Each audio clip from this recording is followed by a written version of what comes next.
The day I was kicked out of my family's home felt like the end of everything I had known. I was 18, just graduated from high school, and full of dreams. I had always been the quiet one in the family, content to blend into the background, and I suppose for a while I was the child they thought they understood. My parents had big plans for me, and I had always played the part of the dutiful daughter, following their instructions. But deep inside, I knew I wasn't the person they thought I was. I didn't want to follow their path. I didn't want to work in finance, be part of some business empire, or climb the corporate ladder. I wanted to create. I wanted to make art. But that was never something my family understood. It all started when I decided to pursue my passion for art. It was the summer after graduation, and I had applied to a local art college. The moment I told my parents, the tension in the room was palpable. My father's face contorted with disbelief, and my mother's expression hardened. They had always pushed me toward success in the form of a stable career, something secure, something they could brag about to their friends. Becoming an artist was not part of the plan. My father, a businessman through and through, could not fathom why I would choose something so unrealistic. My mother, more practical, but just as entrenched in her vision for my future, was equally horrified. Art? My father had scoffed. That's not a career. You're throwing your life away. Why can't you just be normal? My mother added, the disappointment in her voice cutting deeper than I would ever admit. The argument was brutal, and it felt as if every ounce of support I had ever received from them was suddenly stripped away. My mother went on about how no one makes money from art, and how I would be living on the streets in no time. My father spoke of legacy and stability, reminding me that I was wasting my potential. I was too naive to realize that these weren't just their words, they were their fears, and they had no idea how to cope with the thought of me doing something that was so far outside their comfort zone. But something inside me snapped during that conversation. I had spent my whole life trying to please them, bending to their will and conforming to their expectations. But this time I couldn't. I'd already made up my mind. I'm not changing my mind, I said, standing tall for the first time in years, trying to mask the trembling in my voice. I'm going to art school, and I don't care what you think. My father's eyes hardened, and his voice grew icy. You'll regret this. You'll be nothing. If you think you're going to get any support from us, think again. And then, the words that would change my life forever, get out. It didn't feel real at first. I thought maybe he was just angry, that the heat of the moment had clouded his judgment. But my mother's cold stare confirmed that this wasn't an empty threat. I tried to argue, to beg them to understand, but their minds were made up. The decision had been made, and there was no going back. The next few hours were a blur of packing up my things, throwing clothes into a suitcase, shoving what little I could into boxes, all while the tears burned in my eyes. I had never felt so completely alone. My parents watched me in silence, no longer trying to convince me to stay, no longer offering any support. It was as if I had ceased to be their daughter the moment I stood up for myself. When I finally left the house, I did so without a word. I didn't even look back. I had no place to go. I was 18, freshly graduated, and with no savings to speak of. I had always assumed my family would be there for me, no matter what. But now I was on my own in a world that seemed cold and unforgiving. I stayed with a friend for a few weeks, and that's when I first tasted the bitter reality of independence. I had no money, no career prospects, and nowhere to turn. I had to find a job, any job, to make ends meet.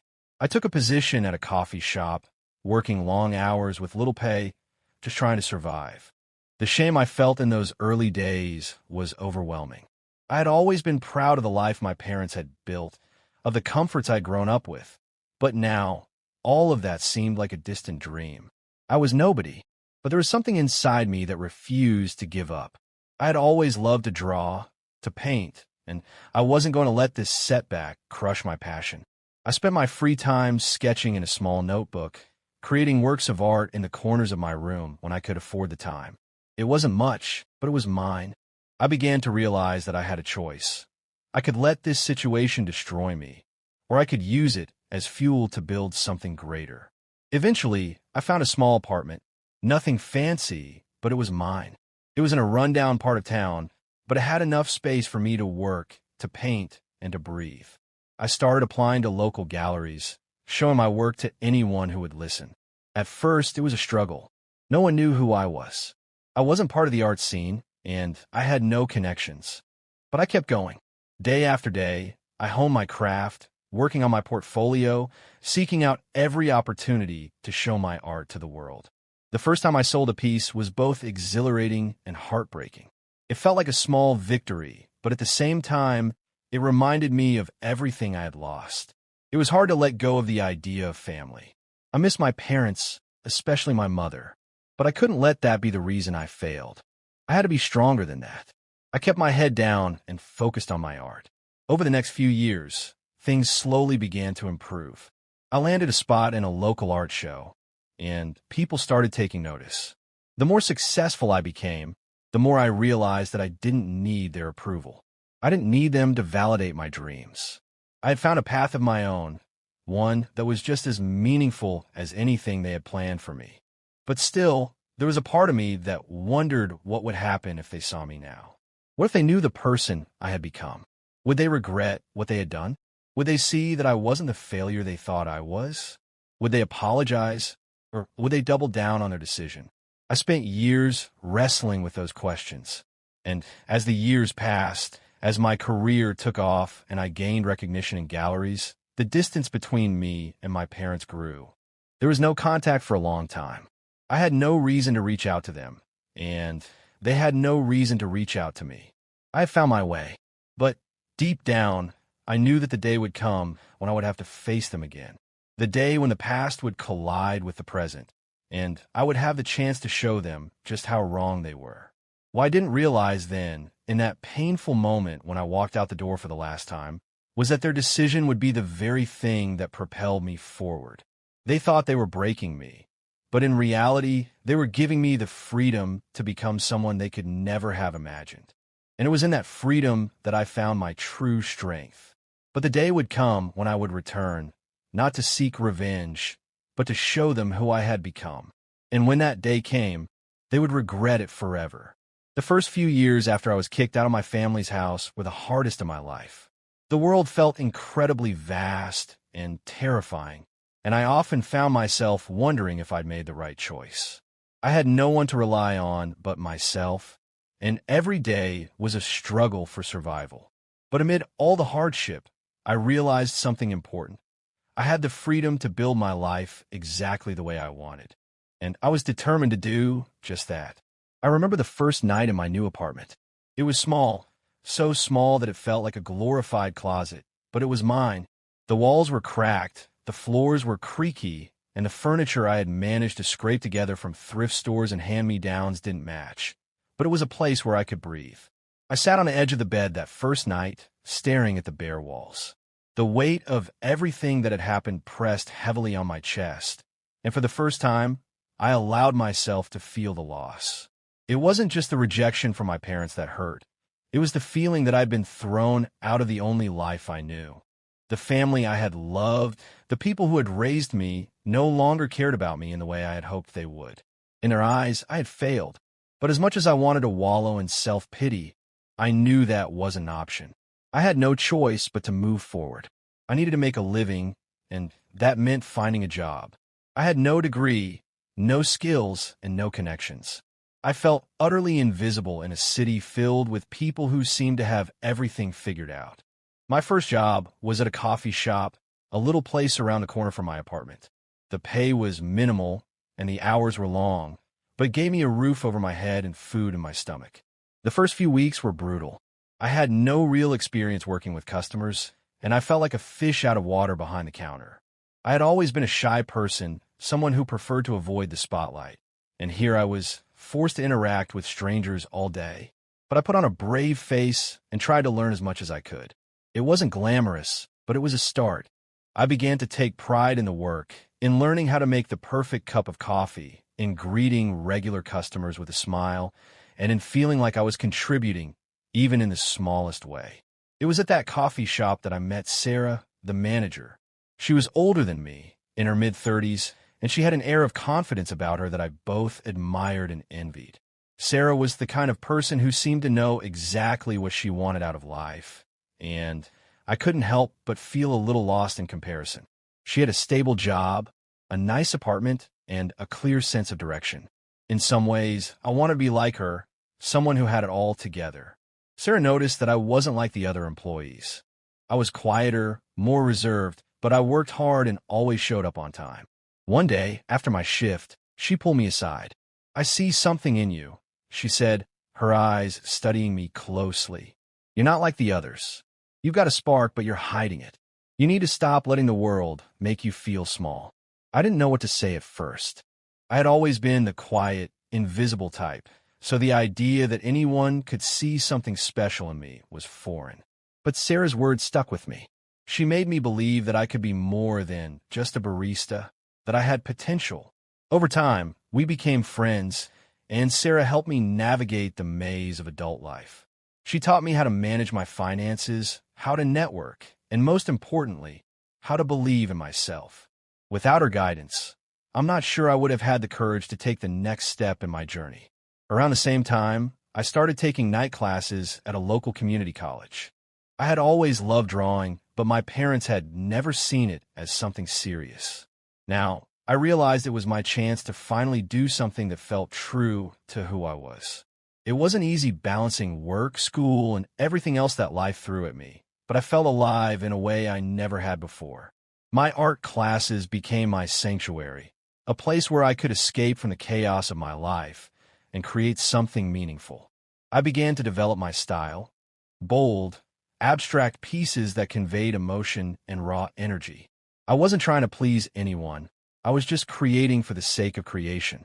The more I painted, the more I felt like I was connecting with the person I was meant to be. It wasn't long before I started showing my work at small local galleries. I had no idea what I was doing at first, but I learned by trial and error. I made mistakes, failed more times than I could count, but I kept going.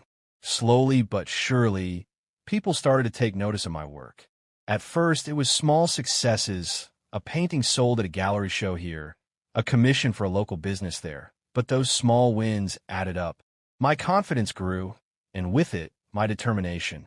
I knew I wasn't where I wanted to be yet, but I could see the path ahead of me. Every day was a step toward the future I had dreamed of. The more successful I became, the more I realized that I was not just building a career, I was building my identity. The person I had been before, the quiet, obedient daughter who tried to please everyone, was fading away. I was becoming someone new, someone strong, someone who refused to let anyone's expectations define her. I was carving out a space for myself in the world, and it felt liberating. By the time I turned 24, I had started to build a name for myself in the art community. My work was being exhibited in larger galleries, and I had begun receiving invitations to showcase my pieces in art shows across the country. I was living in a modest loft in a vibrant part of the city, surrounded by other creatives who inspired me every day.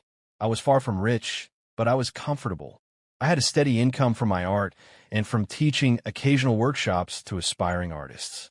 One of the most rewarding moments of my early career came when I was approached by a well-known art curator, someone who had connections in the industry and could help take my career to the next level. She had seen one of my pieces in a gallery and was interested in showcasing it in an international art exhibition. I was over the moon. This was the opportunity one had been waiting for, the chance to put myself on the map. It was around this time that I began to wonder what my parents would think if they saw me now. Would they be proud of what I had accomplished? Would they regret pushing me away all those years ago? I hadn't spoken to them since the day they kicked me out. I had no contact with them, and for a long time, I didn't miss them.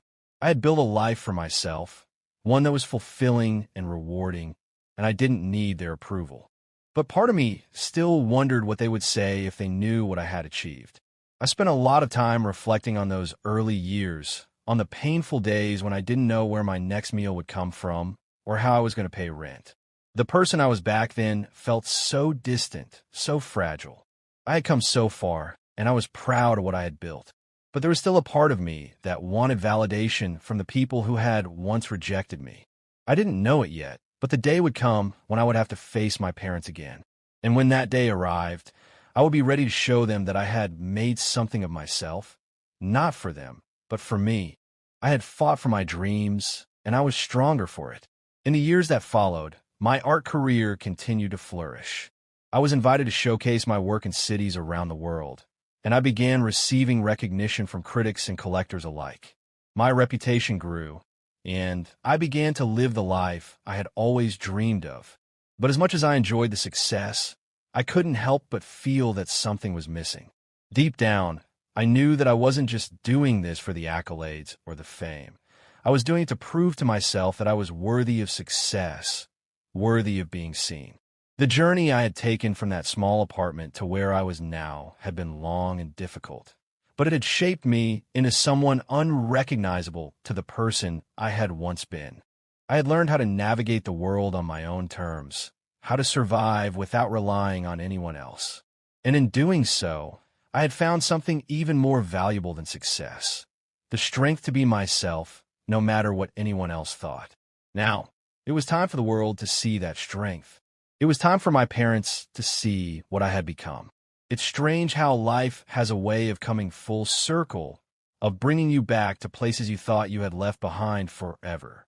For years, I had lived without my parents, and I had grown accustomed to the freedom and independence that came with it.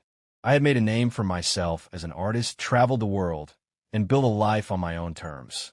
But despite everything I had achieved, there was still an undeniable pull. The kind of pull that tugs at your heart when you think about family, about the people who had shaped your life for better or worse.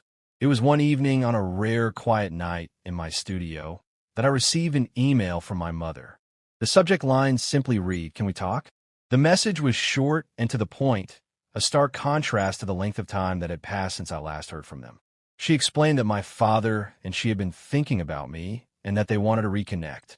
My heart raced as I read those words, the old wounds resurfacing. After all these years, they were reaching out. At first, I didn't know what to think. A part of me wanted to ignore it, to keep the walls I had built up around myself intact. I didn't need them anymore, and I certainly didn't need their approval. But another part of me, perhaps the part of me that still craved the connection I once had with them, wondered if this was an opportunity to heal old wounds. I had moved on from their rejection, but that didn't mean I wasn't curious. How much had they changed? How much had I changed? And was there a chance that we could ever rebuild something meaningful? I debated for a few days, and in the end I responded. I agreed to meet them, but on my terms. It was time to face the past, to confront the decisions that had led to our estrangement, and to show them the person I had become in the 10 years since they'd kicked me out. I wasn't sure what to expect, but I knew one thing for certain. I wouldn't be the same vulnerable young girl who had once left their house in tears. I was different now. I was stronger, more confident, and had a life that didn't depend on their approval.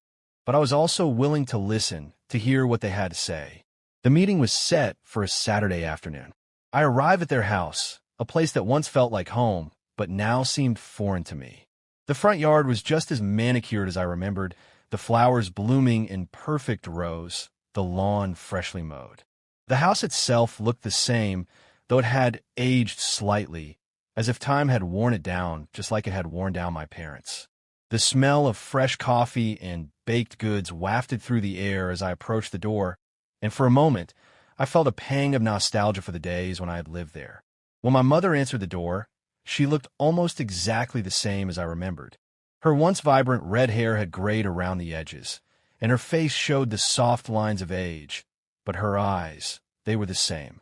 I could see the same concern, the same vulnerability in them that I had seen all those years ago. My father was sitting in the living room, his back stiff, as always, his posture exuding authority and control. But as he stood to greet me, I could tell that something had changed in him. He wasn't the same man who had kicked me out so coldly. There was a softness to him now, a weariness that hadn't been there before. "Hello, sweetheart," my mother said, her voice soft and tentative. I smiled, but there was a slight hesitation in my movements. I wasn't sure what to say, how to act. We hadn't spoken in so long, and yet here we were, standing in the same house, but everything felt different. "Hi, Mom," I replied, my voice steady but distant. "It's been a while." It has, she said, her voice trembling slightly. We've missed you. We want to make things right. I nodded slowly. I missed you too. There was an awkward silence as we all stood there, unsure of where to begin. Finally, my father spoke up. We owe you an apology, he said, his voice gruff but sincere. For everything. The way we treated you, the way we pushed you out of the house. We were wrong. And I know that now. We've had a lot of time to think about it. I wasn't sure what to say. The apology felt genuine, but it was also laced with years of regret. My father had never been one to show vulnerability, and yet here he was, admitting his mistakes.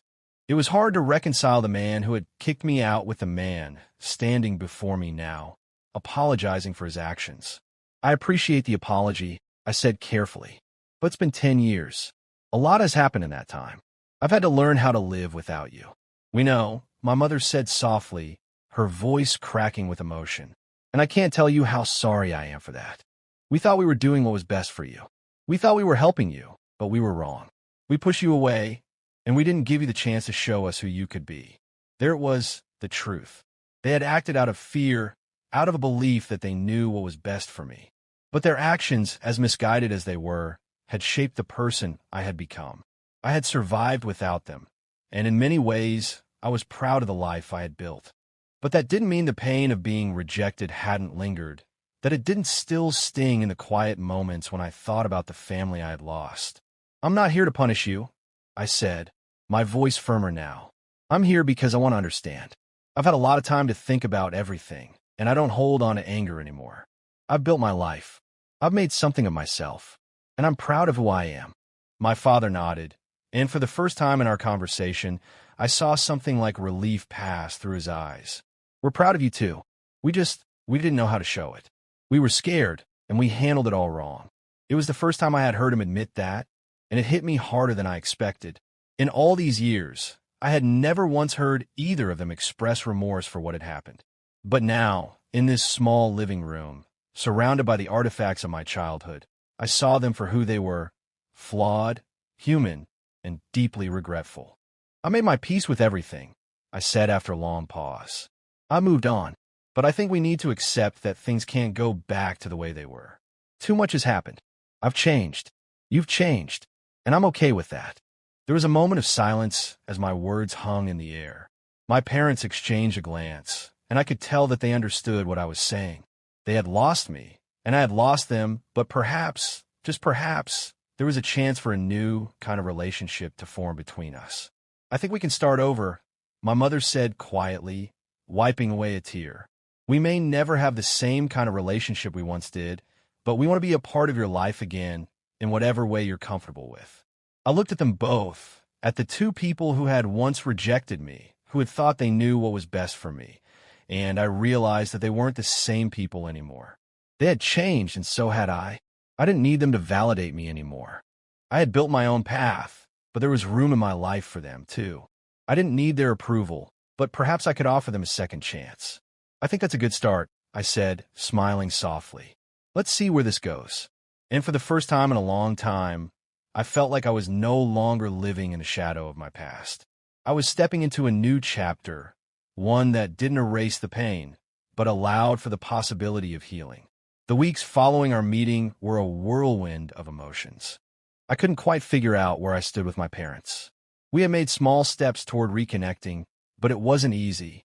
The history between us was too deep, too painful to forget overnight.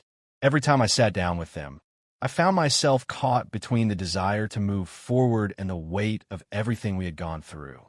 I knew they were sincere, but I also knew that sincerity wasn't enough to erase the scars they had left behind. I had moved on in many ways. My career as an artist had continued to grow.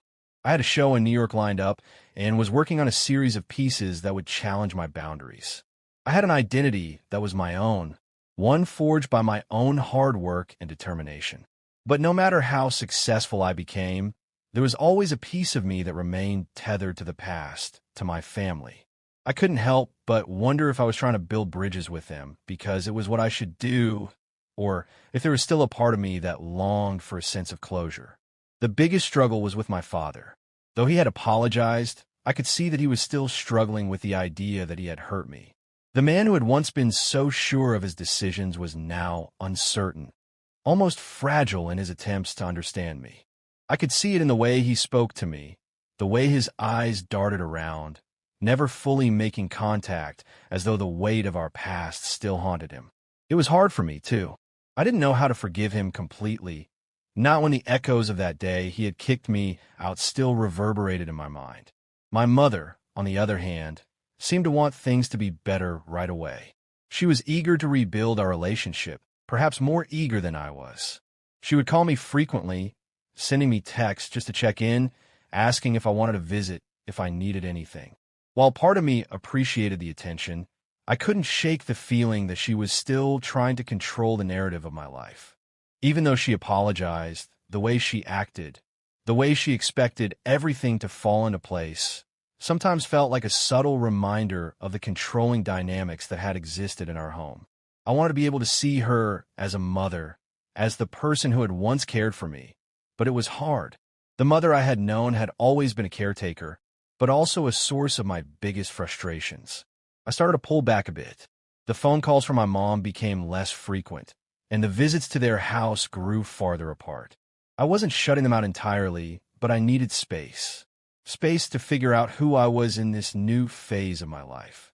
Space to understand what kind of relationship I wanted with them moving forward. It was then that I decided it was time to take a step back and focus on myself, on my work, on my journey.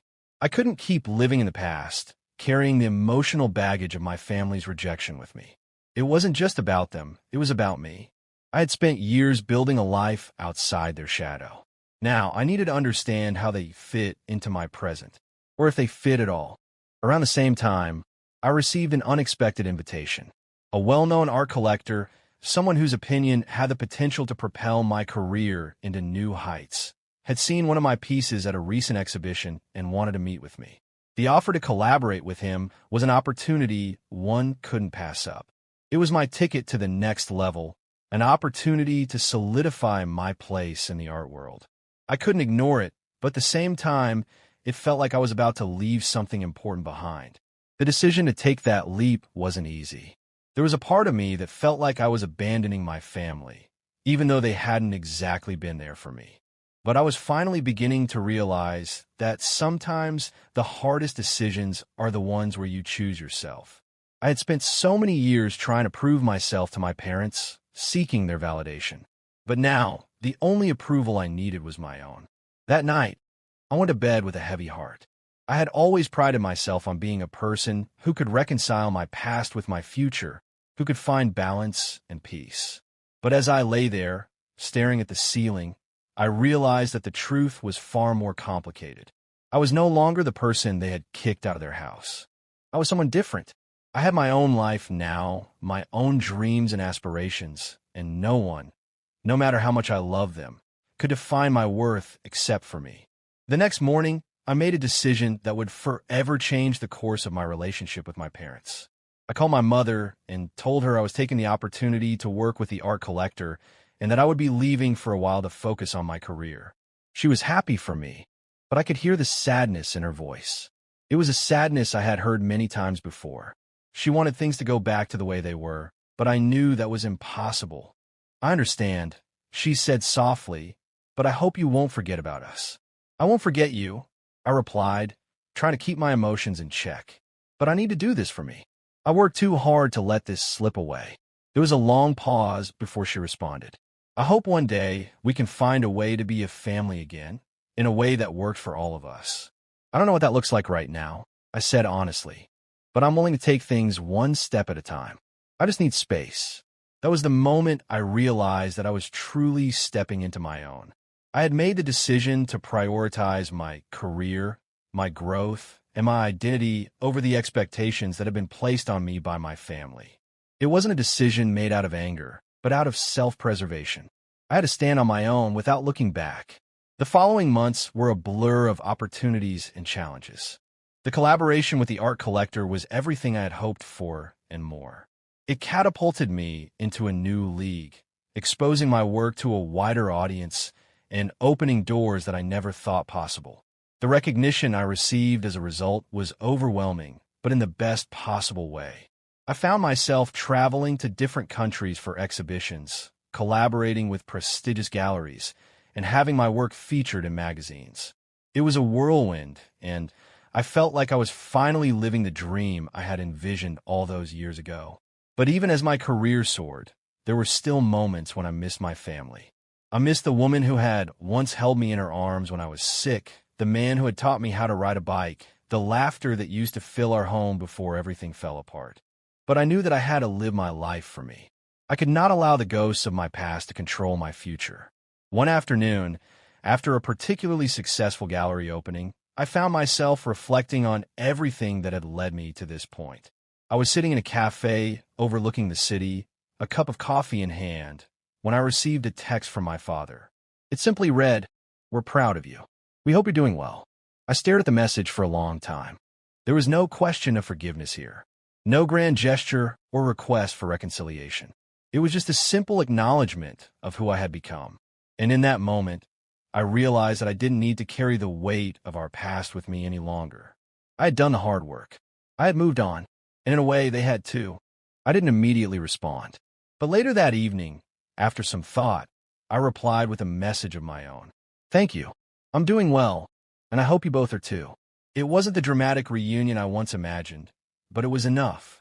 It was a sign that we could move forward, each in our own way. The past was still there, but it no longer held the power it once did. And so, I continued forward. My career flourished.